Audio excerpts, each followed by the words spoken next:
another edition of the Silverbird Selection, and today I'm looking at a Silver Range release from 1986, Pitfall II. This is of course a re-release of the Activision game Pitfall II: The Lost Caverns, which was released by them in 1984 and is a sequel to Pitfall, which was also released in the Silver Range packaging, and you can find a review of that on my channel already. So this is a reasonably uncommon game to find out there, that's how I've rated it at least. My copy costs £4, so it does command a slightly higher price than some of the other more common Silver Range games. Let's take a look at the game now. Here we have the packaging for this re-release then, and I've got to be honest, it's not the best. I mean, I don't know why they've put Pit and Fall on two separate rows there, and the 2 looks terrible as well. It doesn't have the subtitle The Lost Caverns, and this picture, well, it basically looks like a zombie Indiana Jones. He does not look well at all. He's obviously been down in the caves for too long and lost all colour from his face. And also the Firebird logo there doesn't have the Firebird in red for some reason like it normally would. The actual bird that is, rather than the words. So yeah, not really impressed by that, and the cover looks a bit sort of cobbled together as well. Sorry, the spine looks a bit cobbled together as well.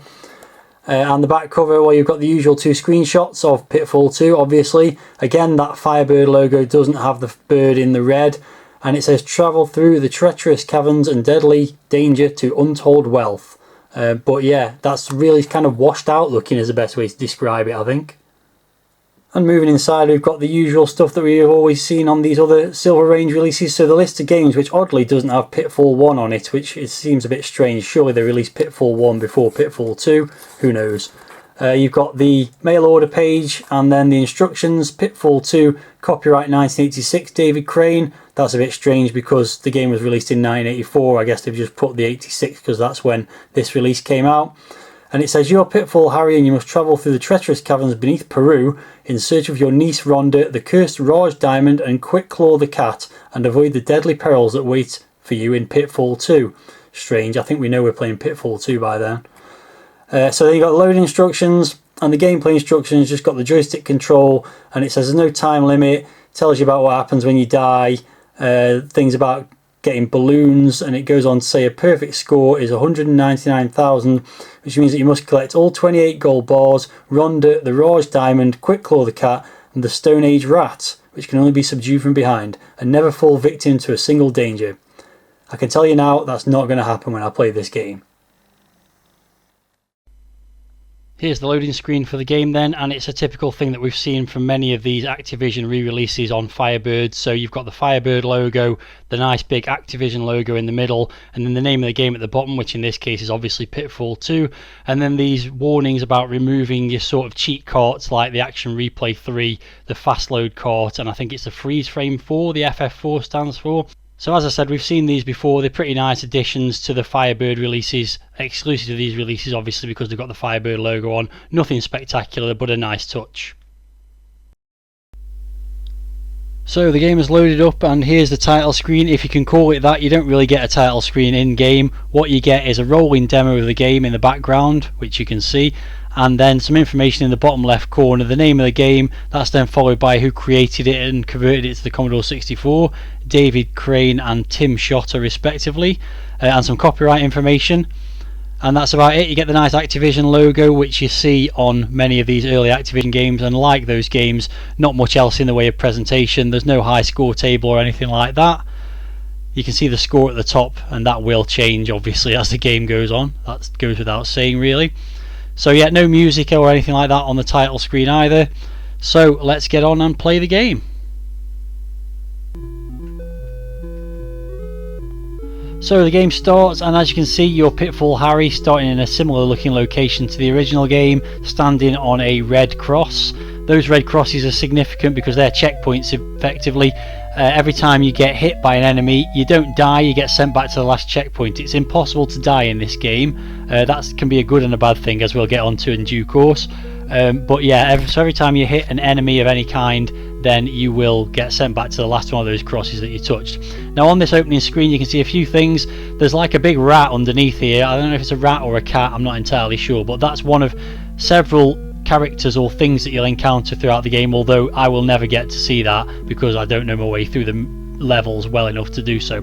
So the idea of the game ultimately is to collect lots of treasure, and then you've also got to find your niece, who is called Rhonda, the Cursed Raj Diamond, Quick Claw the Cat, which I think is this thing here, and also you may encounter the Stone Age Rat, I think it's called, which I think is this thing here. So yeah, basically navigation around the levels is very similar to the original game. It's the usual joystick controls, and you also got, well, that's not a good start. I've run into that bird straight away. So straight away you'll see what happens when you die, in inverted commas, because you don't really die. You get sent back to the start and you lose a load of points. That now means I can't complete the game with a perfect score, which was never going to happen anyway. So as I was saying, the idea of the game is to navigate through the levels much like in the original, but Harry's a bit more adept than he was in the first game, and he can swim for one thing. So let's drop down this hole here, and as you can see, you can swim around. You don't run out of breath or anything like that as far as I'm aware, so you can swim indefinitely. I'm just going to pop out here and show you this Stone Age Rat thing. This doesn't kill you, but it does just push you straight off the screen, so you can't get past it basically. Let's just show you that once again. You can't jump over it either. It's fire to jump, by the way. I think I was talking about the controls when that bird killed me. So there's no horizontal scrolling in the game, but there is some vertical scrolling of the levels or the areas. You'll see that in due course. So there's my first bit of treasure. That's 5,000 points for the treasure. And we'll move on. I've fallen down a nicely animated waterfall there. There are various areas that it looks like you should be able to swim through, like this one, but you can't. There is some more treasure down there though. So talking about graphics, I suppose, while we're here, these graphics are much improved on the original game. The animation of the characters better. There's more enemies as well, and the waves and the ripples on the top of this water is really nicely animated, and the rock work's quite nice. I think for a game that was released in 1984, it's a pretty nice looking game. Some of the enemies are still single colour sprites, like the dreaded Scorpion. Harry himself is quite colourful, a bit blocky, but quite nicely animated. The Scorpions are generally easier to jump over than the first game, so that's some relief, but there are some more infuriating enemies to replace the Scorpions, which we'll come to in due course. So here's the first one of those checkpoint crosses. So the next time I get hit by an enemy, I'll get sent back to that basically. The other thing that's added to this game compared to the first one is music, which would have been an amazing thing to see on the Atari 2600, to see, even more amazing to hear, since that's what it is, music. Yeah, so to get music on the Atari 2600 would have been quite a feat, and this game is amazing on the Atari 2600 considering the hardware, but the music is nicer on the Commodore 64 and the graphics are nicer as well. So overall it's just a general improvement on the Atari 2600 version and the first game, I think, as you'll see as we get through the various stages. So it's just a case of navigating these stages and finding the treasure, finding as much treasure as you can, and hopefully encountering some of those other interesting things that are mentioned in the instructions eventually. Oh, this is what happens when you fall down a hole rather than moving up and down. I haven't mentioned that yet, but here you'll see I'll get sent back to that checkpoint. Yeah, to move up and down the ladders, to move down, you have to go and stand close to the hole and then push down, and it'll just climb down with a nice little animation. And it's the same for going up. You just need to stand close to them and push up basically, but if you fall down them you will just keep falling until there's nowhere else to fall to. Now that's a positive and a negative actually. If you hit an enemy it's a negative, but actually you can't die in the game. So for example, if I was to throw myself off here, I may as well do it just to show that you can fall as far as you need to, and you just fall with a thud and you carry on. You don't even lose any points for falling, so that's quite good. It means you've got more sort of chances of not getting killed basically, I suppose you'd describe it as. So music I've mentioned is pretty nice. It does kind of change at various points depending on what you're doing. So if you've just picked up a treasure it gets quite jolly, and then at other times it's a little bit more somber, you might say. And it goes quite slowly when you get killed and have to go back to the last checkpoint, so that's quite a nice touch. There's also some sound effects. They're nothing special, just typical sort of sound effects for picking up objects and things like that.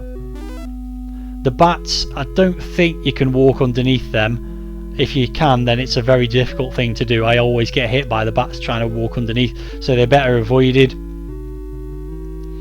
I haven't really talked about the frogs yet, but they're the most annoying thing. I've actually already got past one of them, but the frogs, you can't seem to jump over them and land safely on the other side without getting killed. So with the frogs, you really just have to try and avoid them as best you can, which we'll get to, I'm sure, as we go through the game. So once you've got through the earlier stages of the game, you end up in this like huge sort of atrium area, I suppose, where you've got to go up and down these ladders. Most stuff like kind of spins off from there, if you like. So we'll see how, oh, I've just missed the bat, that was lucky. Yeah, so everything will kind of spin off from there.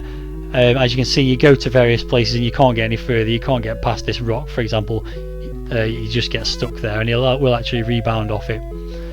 So yeah, it's just a case of wandering around, finding the treasures, trying not to get killed and sent back to those checkpoints for the most part. As you can see, I've already got 60,000 points. So we'll see how we go. I'll just carry on navigating around and see what I can find. Hopefully I'll find a few things of interest.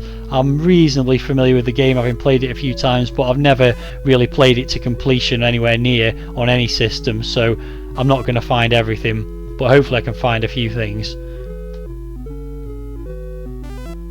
So here's one of those frogs I was talking about. So here, really there's no point where you can get down these ladders without getting hit by the frog. So my approach is usually just to basically avoid them and fall down here instead, which is always dangerous, but actually you can fall to the bottom of the screen and you're pretty safe. So I know from previous experience going left here will just lead me through a load of water areas and get me to nothing, so I'm not going to bother doing that. So to deal with the frogs when you're going up a ladder is a little bit more easy. So what you can do is wait for them to jump, go up a little bit, push to the left, move out the way of the frog, then go back across. I'm not going to make that, so I'm just going to go and do something else first. I'm going to go and hopefully get past this scorpion, jump over this hole, because I know from playing through previously there's a checkpoint here. This will save me getting sent all the way back up to the top again. May as well carry on to the left, and well, there's not much there actually, so let's go back and take a look at the frog and how to get past the frog in my experience. As you can see, the scorpion's much less of a hazard. As long as you time your jumping reasonably accurately, you shouldn't get hit by the scorpions in this game. The frog is a different matter though. Oh dear, that's not very good, but those electric eels kill you as well, by the way. I haven't mentioned that yet, I don't think, but they do. So yeah, trying to deal with the frog, this is how I do it. It's basically run up behind it and then go up the ladder. It's a bit of a timing thing, but not too difficult, I don't think. So yeah, I think what we'll do now is move on and see if we can find anything over to the left hand side of the game. Oh no, the frog's gonna get me. Oh, that was close, but he didn't. So yeah, I'm gonna head over to, no, I've messed that up as well. Head over to the left hand sort of caverns and see what we can find. There we go. Now this, when you first look at it, this looks like this is a bit of a no-go area, but I think if you wait long enough you'll start to see the balloons. I'm not sure you actually do here. No, it's just the bats, so that wasn't a very good example. Let's try and get a bit higher up. So I just got hit by a bat or a frog or something, I can't remember now, and I got sent back to the checkpoint. But just to the left of this checkpoint, you might recall, is this ledge where it looks like you can't really go anywhere other than into that water. But if you wait for the bat to disappear, what you get instead is this balloon coming across, which I was mentioning earlier. These are the balloons, and I've missed it. Let's give it another shot. So when you grab onto this balloon, there we go, you start to float up, which is nice, and you can control your ascent. You can push up to go faster and down to go slower, and if you want to land on one of these ledges, what you've got to do is get the bat to hit the balloon. What I'm actually going to do though is go right to the top to start with. Eventually you'll come to where there's a platform that goes right the way across, and that will burst the balloon and you'll fall down. So that's what I'm aiming for at the moment. Some nice music. The music does change when you're attached to a balloon. There we go, this is where I wanted to go. So I'm right at the top of this sort of big chasm, and you can see here a person on the platform above me to the left, and I think this is Rhonda, your niece, so I'm going to go and collect her. I get 10,000 points for finding Rhonda, which is nice. There's also a checkpoint here, so I may as well go and get that while I'm here, and then we can go and see what else we can find. Well, that wasn't a good start, was it? But luckily there's a checkpoint just above there, so the frog got me, but I managed to not get too annoyed by that situation. So there's another big ledge that you could jump off here. I'm not going to do that at the moment. I'm going to try and make my way down in the middle, see if there's anything else of interest. And I've hit the scorpion. Not doing very well on this stage at the moment, but handily. Oh, that's difficult. Yeah, going down the ladders when there's a frog, I mean, I assume it's possible, but it's certainly not easy. There we go, I've managed it. So let's keep going down and see if we can find anything either side here. That's just going to be another ledge. There's obviously a bat flying across at the bottom there. Another ledge. So I guess I can, once these bats go off, I'll get another balloon, which I've missed. Let's just carry on going downwards for now and see what we find. I've not played the game enough to know my way around very much. Here we go, there's some treasure here at least. That's something. It's treasure. Just carry on down, I guess, see what else we can find. A lot of bats right now is the answer. Just loads and loads of bats. This is another sort of atrium area, it seems, and every time I go back to here I can get on the balloon, so let's get on the balloon again. Let's see if we can head over to this side and see what we see here. I feel like this is just going to be somewhere I've been before. Oh no, it's not. There's annoying birds here. I'm not good at navigating past these. I just judged the running under them wrong. Oh. Yeah, the birds got me, which is going to send me all the way back to the last checkpoint, which was some distance away. Losing a load of points, you can see the points go down as you get sent back. So what shall I try now? I don't know, I'll just have a bit more of an explore and see what I can find. So I've been navigating around for a while, found a bit more treasure, got killed by a few bats and things and birds. There's another block of gold here to pick up, but I'm not really finding much new, so I'm probably going to bring things to a close for now. I know there's definitely other things to find, like there's some kind of rare jewel or something like that, which I've definitely found when I've played it before, but I can't find this time. So yeah, I'm getting a bit lost in these lost caverns, I suppose you could say. I'm just going to randomly throw myself across here, see if I can get to the platform on the other side.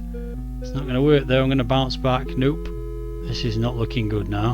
I'm just going to bounce backwards and forwards on my way to the bottom of this chasm, I suspect. Oh, there we go, I've hit bat, which means I'm going all the way back to the last checkpoint, which is clearly over here somewhere. There we go. Yeah, so that's been happening a lot. It's definitely a fun game to a point, but I do feel like this never dying thing, I'm not sure if it's a blessing or a curse, to be honest. It's kind of good in one way because you get to explore the game, but also because it's endless, that you kind of just it gets a bit tedious eventually, I think. So yeah, I'm not entirely sure how I feel about it. I feel like it would be better that you started with a number of lives, let's say 3, and then I don't know, maybe after every 10,000 points or 20,000 you got another life, so you've got the possibility of getting further the more treasure you collect, but not getting sort of stuck wandering around the same caverns over and over again. Maybe the option to play either mode would have been a good addition to the Commodore 64 version over the Atari 2600. But that said, it's definitely a decent game for its time, and certainly an improvement on the original Pitfall, I think. So overall I think it's reasonably nice, and we'll get to the review scores in due course. Just going to explore for a little bit longer and see if I can find anything anywhere near interesting. See, there's definitely more. Here we go. I've not been here before. What's in here? Oh, there we go. Here's that ring I was talking about. so that takes some timing and jumping off a platform to get to. So that was nice. I've got up to over 100,000 points now. So given the number of times I've died, I actually may not be that far off getting the maximum amount of items that you can possibly get. So I don't know what to do now. Maybe just jump back across here, see if I can land on another platform. Yep, that's going to happen. And then go back this way and do the same, I suppose, because I've definitely already been there. Let's see what happens if we go this way. Probably just going to end up back at the bottom of this pit, and that might be the point where I call it a day. Can't remember if there's anything off to the left here. There's definitely, yeah, there's an area to get through. Oh, hit the scorpion. Having said you don't hit them very often, you still hit them occasionally. I think this bit's the key to get into that area where that cat and the rat thing are, but I can't quite work out how to do it, because you can get under the bird, that's fair enough, you just have to get your timing right, which I've managed to do on this occasion. This bat's easy to get past as well, you just jump out after it's run across, but then you get to this bat and it's like, how can you possibly get past it, because I don't think it's possible to run underneath them. But let's give it a go. Oh, I've done it. Having said that, that's the first time I've ever done that, so I've got further than I've ever got before in the game, so that's something nice. Just need to get past this bird. Yep, managed that as well. So yeah, I think maybe this is the sort of later part of the game that's sort of the hardest part to get to. And now I've got to do the same thing here, and if I manage to do this, I'll be amazed. Nope, didn't do it, and that'll do. I think that's the most progress I've ever made in the game, so I'm going to stop there. So let's get on with the review scores. Firstly, the packaging, not great, I don't think. Not one of the better Silver Range packagings. Bit washed out on the cover, the image, and obviously a rip-off of Indiana Jones as well to some extent. And the instructions are functional, they do the job fairly well, but overall I just don't think it's one of the better Silver Range packaging, so I'm going to give it 6 out of 10.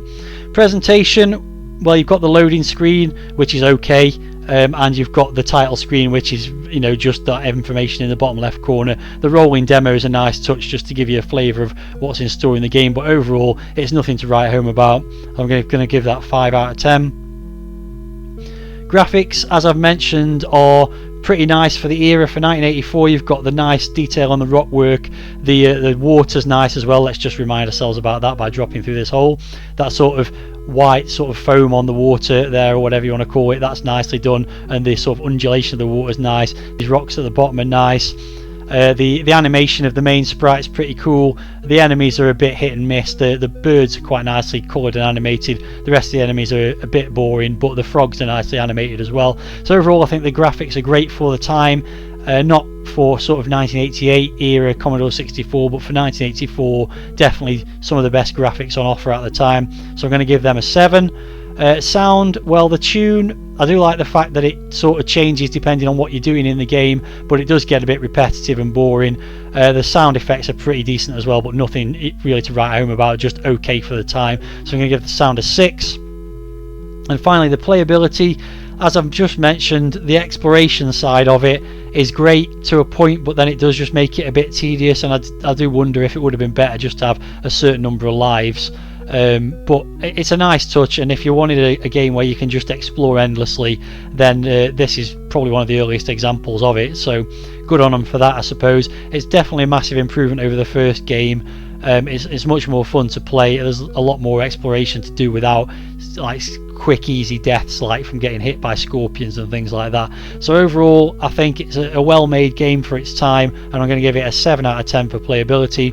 That gives it an overall score of 7 out of 10 again, and I think it's well worth the $1.99 asking price, even though it was quite an old game at the point that Firebird re-released it. I still think it's well worth the $1.99 asking price. So there you go, that's my thoughts on Pitfall 2. Definitely an improvement on original, and definitely a classic as well on the Atari 2600 in its original form, and this sort of enhanced looking Commodore 64 version. So if you've got any thoughts about the game, then please let me know in the video comments as always, and I'll be back with another game review soon. Thanks for watching, and bye for now.